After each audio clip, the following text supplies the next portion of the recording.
Forbidden Love. Alia melangkah keluar dari aula tempat debat politik diselenggarakan. Ruangan itu penuh dengan suara tepuk tangan dan gemuruh perdebatan yang belum usai. Tapi kepalanya terlalu penuh untuk bertahan lebih lama di sana. Ia berjalan menuju balkon, menghirup udara malam yang sejuk. Lampu-lampu kota berpandar di kejauhan, memberi sedikit ketenangan di tengah pikirannya yang kacau. Tidak menyangka kamu akan pergi lebih dulu. Suara berat itu membuat Alia menoleh. Raha berdiri di ambang pintu balkon.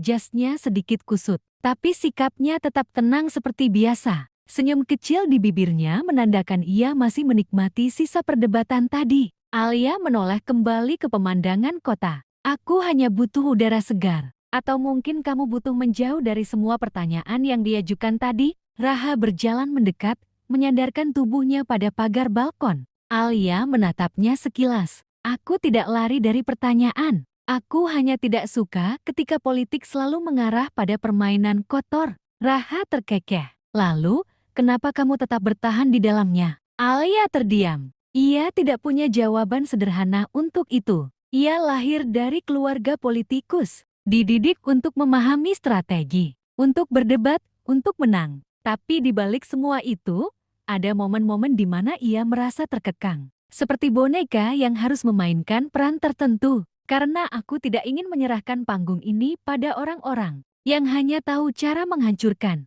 Jawabnya akhirnya. Raha mengangguk pelan, seolah memahami. Kamu dan aku punya alasan yang sama, meskipun kita berdiri di sisi yang berbeda. Alia menghela napas. Kamu yakin kita benar-benar berbeda? Raha menoleh, menatapnya dalam. Kita dibesarkan dengan ideologi yang berseberangan. Alia, orang-orang menganggap kita sebagai musuh alami. Tapi di luar politik, kita masih manusia, gumam Alia. Sejenak, keheningan menyelimuti mereka. Suara angin malam yang berhembus, dan lampu-lampu kota yang berkelap-kelip, menjadi latar dari pikiran mereka yang saling terjalin.